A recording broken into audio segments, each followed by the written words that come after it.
மாண்புமிகு பேரவைத் தலைவர் அவர்களே,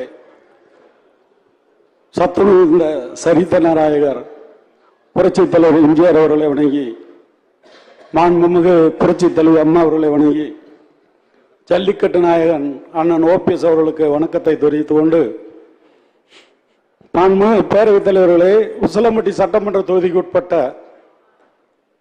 கீரிப்பட்டி ஊராட்சி கீரிப்பட்டி கிராமத்தில் சுமார் 300 குடியிருப்புகளை கொண்ட அந்த ஆயுராவட பகுதி, அந்த கீரிப்பட்டி கிராமம் கீரிப்பட்டி ஊராட்சி ஆயுராவடர் ஊராட்சி தலைவரை கொண்டது.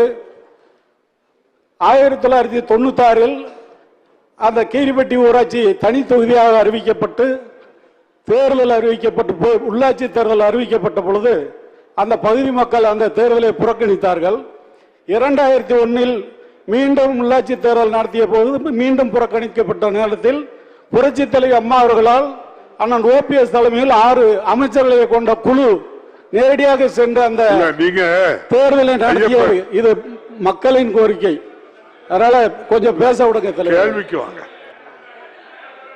கேள்வி. அதற்கு பிறகு நடத்தப்பட்ட பிறகு ஒரு மாத காலத்தில் சாலை கேட்டீங்க. 23, 24 ஃபேவர் பிளாக் போட சொல்லியிருக்காங்க. இன்னொரு கேள்வி.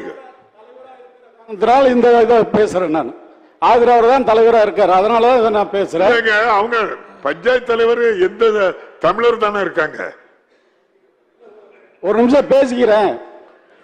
அது ஒரு மாத காலத்தில் தேர்தல் நடத்தின ஒரு மாத காலத்திலேயே அந்த குழு கலைக்கப்பட்டது, ராஜினாமா செய்து விட்டார்கள்.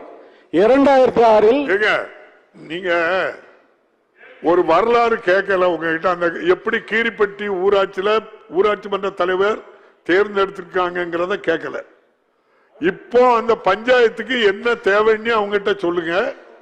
அவங்க பஞ்சாயத்து கேளுங்க. அவங்க உள்ள இந்த நம்முடைய ஐபிஎன் கேட்டாதான் அதுக்கு பதில் சொல்லுவாங்க. இது கேட்க வேண்டியது ஆயுதோட நலத்துறை, அவங்ககிட்ட மட்டும் கேளுங்க. நீங்க அதை மறந்துடுங்க. இதுவரை விட்டதா இருங்க. அடுத்த எடுங்க. கேள்விக்கு வாங்க. மீண்டும் 2006 நடத்தப்பட்டு தொடர்ந்து தலைவர் இருக்கின்றார் அமைச்சர். ஒரு மாண்புமிகு பேரவைத் தலைவர் அவர்களே, நம்முடைய மாண்புமிகு முதல்வர் அவர்கள் துணை முதலமைச்சராக இருந்த காலத்தில் தான் பாப்பாப்பட்டி கீரிப்பட்டிக்கு தேர்தல் நடத்தி ஜனநாயகத்தை நிலைநாட்டிய அரசு திராவிட முன்னேற்ற கழக அரசு. மாண்புமிகு உறுப்பினர் கேள்வி ஐயப்பன். தொடர்ந்து ஊராட்சி தலைவர் ஆயிராவட ஊராட்சி தலைவர் செயல்பட்டு வருகிறார். ஆனால் நான் கேட்கின்றது, அந்த ஏஜிஎம்டி அமைச்சர் அவர்கள் சொன்னார்கள் ஏஜிஎம்டி மூலமாக சாலை போடப்படுகின்றது. அந்த நிதி ஒதுக்கப்படவில்லை. ஏஜிஎம்டி மூலமாக வேறு பகுதிக்கு போட்டிருக்கிறார். நான் கோரிய அந்த சாலை அங்கே நிதி ஒதுக்கப்படவில்லை. மேலும் அந்த பகுதியில் தடுப்பு சுவர் அமைக்க வேண்டும். அதுபோக அந்த பகுதிக்கு பழைய இடிக்கப்பட்ட அந்த சமுதாய கூடத்தையும் கட்டித்தர வேண்டும் தங்கள் வாயிலாக கேட்டுக்கொள்ள கடமை.